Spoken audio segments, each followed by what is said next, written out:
Bonjour amis internautes, cette nouvelle vidéo aujourd'hui toujours sur le RGPD. On va parler de comment s'organiser avec ce règlement, les mises en pratique, la méthodologie à mettre en place. À mes côtés toujours Élise, que maintenant vous commencez à connaître, qui est avocate. Bonjour Élise. Bonjour. Pour justement s'organiser, la méthodologie, quelle est la première étape ?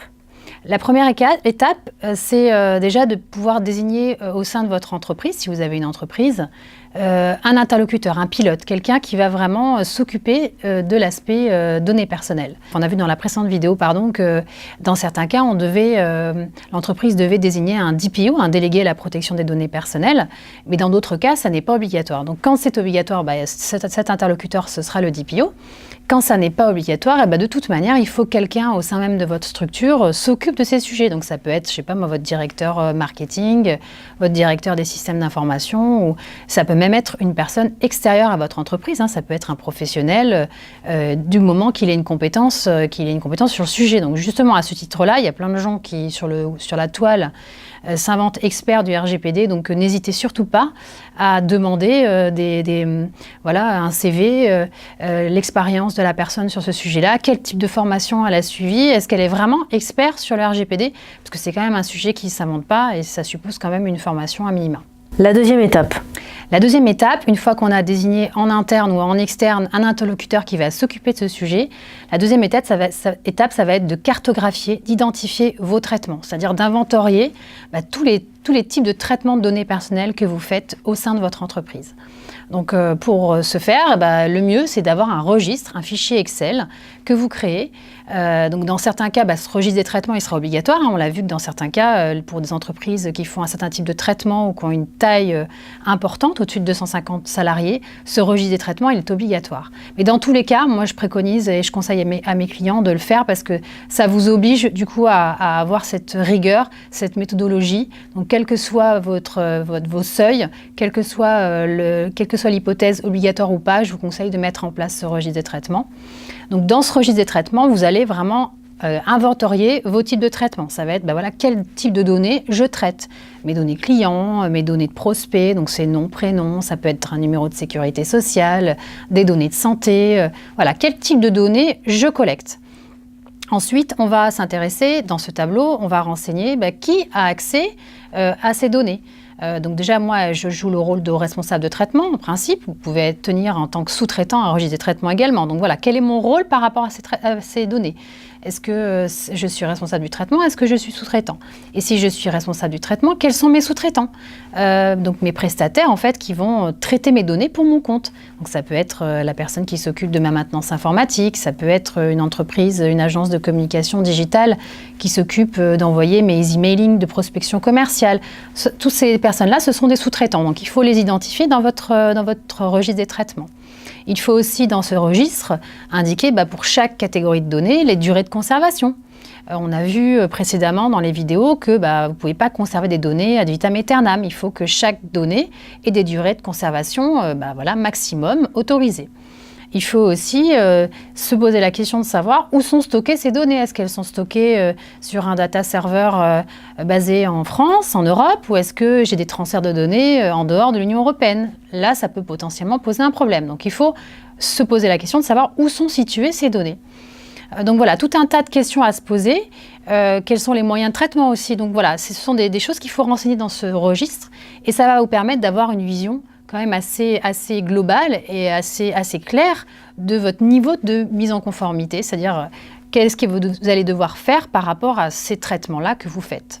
Troisième étape, on identifie les chantiers. C'est qu'une fois qu'on a ce registre et qu'on a cette vision un peu globale des types de traitements qu'on fait, on identifie, on priorise. C'est-à-dire qu'effectivement, si vous faites des traitements sur des données sensibles, les données de santé ou des données qui concernent les orientations politiques ou religieuses de personnes, donc là, ce sont des données sensibles.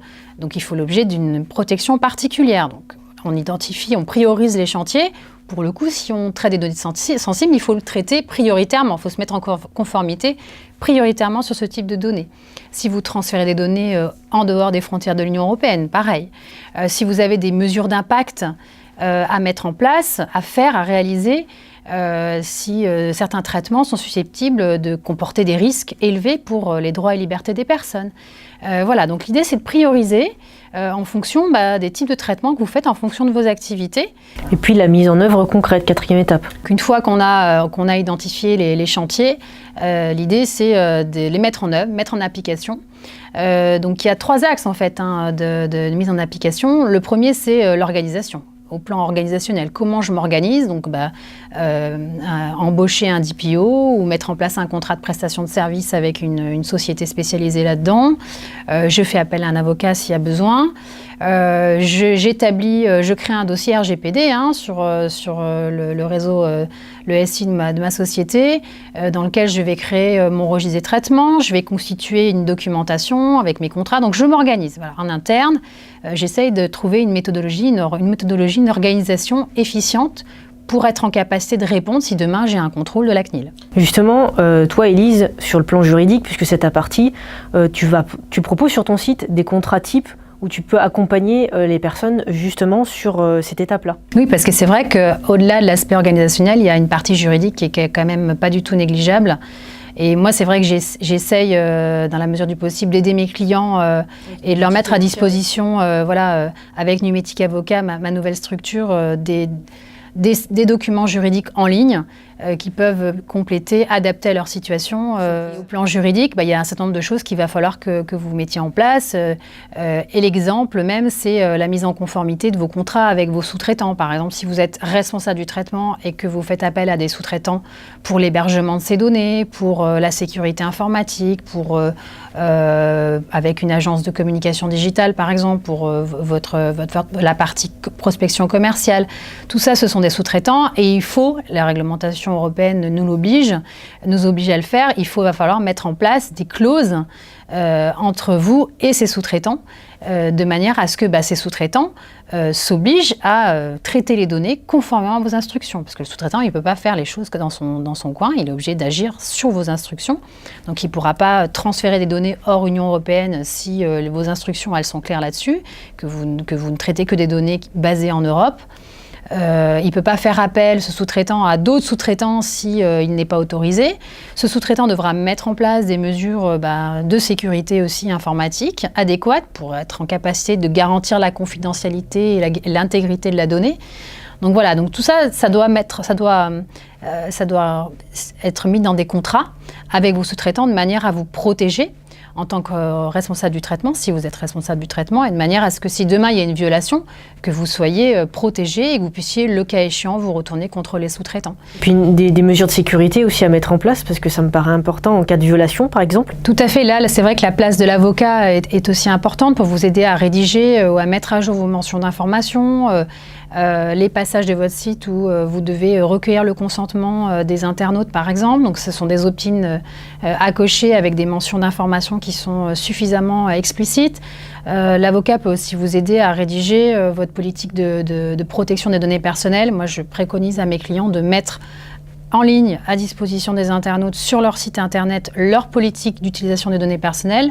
C'est un document en fait dans lequel vous allez écrire noir sur blanc quelle est votre politique de données personnelles, c'est-à-dire quel type de données vous traitez, pour quelles raisons vous les traitez, quelles mesures de sécurité vous avez mis en place, quels sont vos sous-traitants. Voilà, donc ça va donner l'avantage de mettre noir sur blanc de manière transparente votre politique et de rassurer du coup vos interlocuteurs, que ce soit vos clients, les utilisateurs de votre site, vos fournisseurs, et renforcer votre image. Voilà. Au niveau des mesures de sécurité, est-ce que, Élise, tu peux nous donner des exemples concrètement à mettre en place ?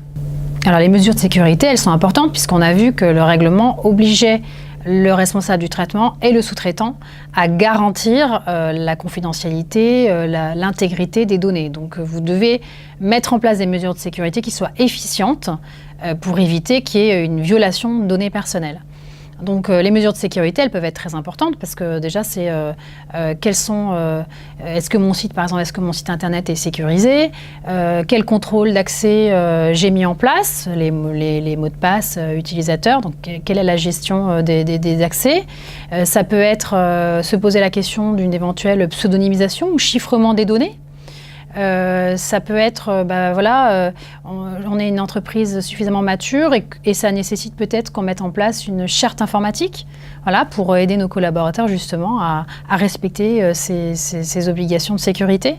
Ça va nécessiter aussi la mise en place d'audits. J'invite les sociétés à faire ces audits de sécurité pour justement se rendre compte si les mesures de sécurité qu'ils ont mis en place jusqu'à présent étaient suffisantes ou s'il ne faut pas justement les augmenter un petit peu plus pour éviter une éventuelle sanction de la CNIL. J'espère en tout cas qu'on a donné le maximum d'informations sur les méthodes, comment s'organiser, les méthodes à mettre en place. Dans notre prochaine vidéo, on va se cibler sur les activités du web. Donc là, les techos développeurs seront peut-être plus intéressés par cette vidéo, mais en tout cas, ça sera concret. Et qu'est-ce qu'il faut mettre dans les champs de newsletter, dans les optimes, dans mes formulaires, concrètement, qu'est-ce qui va se passer, qu'est-ce qui change avec ce règlement. On vous dira tout dans cette vidéo avec toi, Élise, à mes côtés.